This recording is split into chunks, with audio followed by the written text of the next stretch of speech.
Towards the end of this episode, he really snaps 100% on Pomni. You know, it's very ironic and very foreshadowing of him because of this particular line right here. You don't even know what people are like before they abstract. They are not pleasant to be around. Like at all.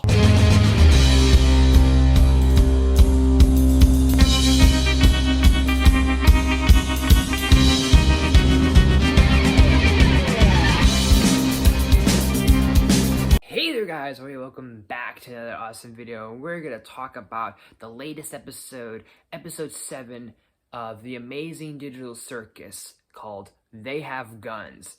Now this is not going to be a play-by-play, this is, I don't know what this is going to be exactly. This is just going to be, I guess, my thoughts. Not really a review, but my thoughts, maybe predictions, maybe theories, I don't know. I'm not sure what to really clarify and really describe this video exactly. So if you guys want, in the comment section down below, if you guys think this should be in the TV show review category, use the hashtag TV show review. If you think this should be more in the theory category, then use hashtag theory. If you think this should be in both, then use the hashtag both. But we're not going to break this down or anything. I'll throw a spoiler warning if you haven't seen the episode yet.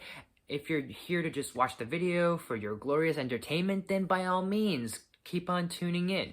But this, I think, is one of my favorite episodes. If not, this is my favorite episode.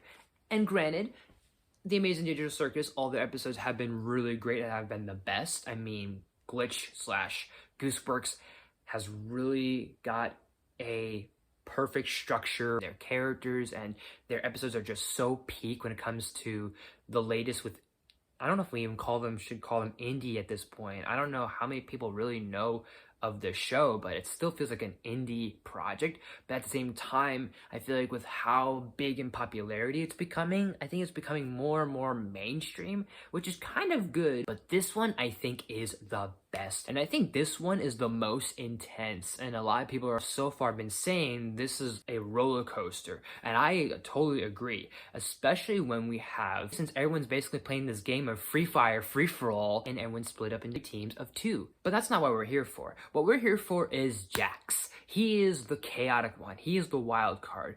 He thinks he's the funny archetype.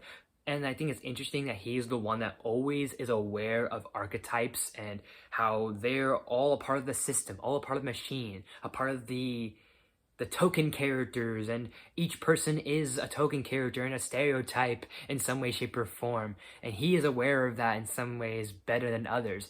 But I think he is the chaotic one and the wild card. We go through this series of having an idea of who Jax is, but then all of a sudden there is this unpredictable like slap in the face of here's this, and we never expect this sort of thing from a character like Jax because it's unpredictable. He's unpredictable. He's chaotic, but there's also a little bit of side to him that is a bit truthful and a bit vulnerable, whether he admits it or not. And I think that's what's great with Jax, and that's why he's one of my favorite characters. This gets up to 12 likes.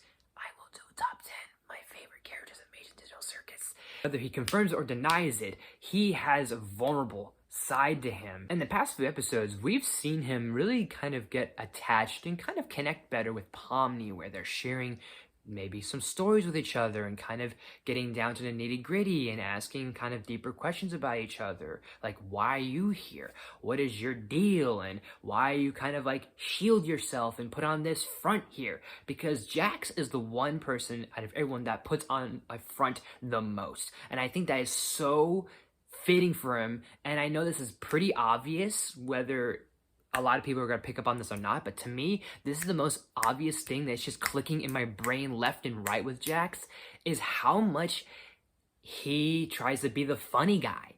And what's so compelling about the funny guy is that for every funny person, the person that is the most funniest and the person that is the most optimistic and the most like happy-go-lucky guy is always the one that has the most trauma, got the most scars. The happiest of person has the most darkest of demons.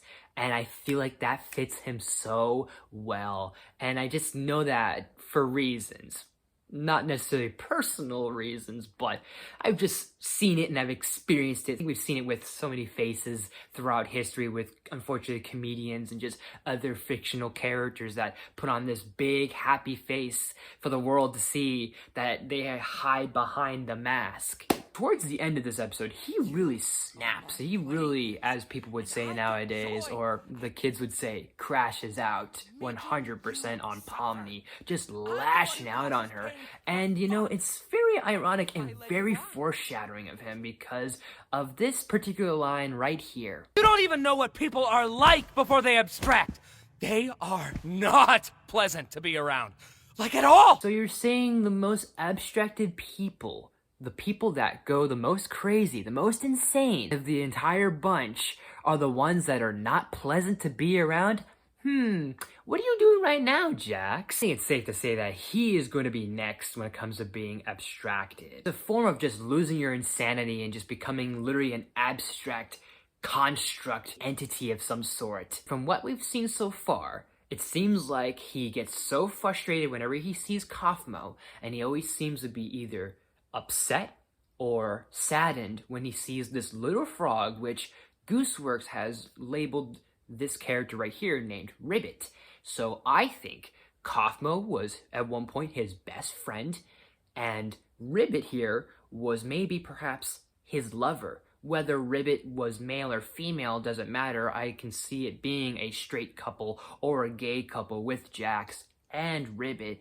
Either way, losing your best friend abstracted and your lover gets abstracted, or whatever happened between these two characters, I think he would start losing his mind too. And I wouldn't put it past the creators and put it past this show if Pomni kind of was similar to Kaufmo, or Jax was similar to Pomni. Jax was in Pomni's shoes at one point, feeling like the new person and being welcomed by all these new characters and having all these friends, and next thing you know, everyone just started to be abstract. I don't really want to hurt them. Why do you care about that? Look, I know what it's like. One day you're somebody in the real world doing important things, and then the next you're just a weird little cartoon jester. You want to hold on to that part of you that still thinks it's part of that world. But in the end, what does it get you? Whether we like it or not, all we are now is a bunch of cartoon characters. Maybe a lot of shit happened between his loved ones, and now we're starting to see him slowly lose his mind. Next episode, I swear to God, he is going to get abstracted, and it's going to really be bittersweet because a lot of people probably love this character, including me. But I think seeing all the pieces unfold, we're going to see probably stuff of what happened and what's going to come next and the abstraction. So what do you guys think? Let me know in the comment section down below. And as always, guys, thank you so much for watching. If you love this video, please smash the like button. If you're new to my channel, please subscribe to our series every day for a week. Make sure you ring that bell. I do new videos every day of the week. Share the video with family and friends. All the girls have more loose suggestions down in the comments. You name it, I'll look at it as best as possible. Look out for more reviews and more videos to come. So thank you guys so much for watching. I'll see you all next time.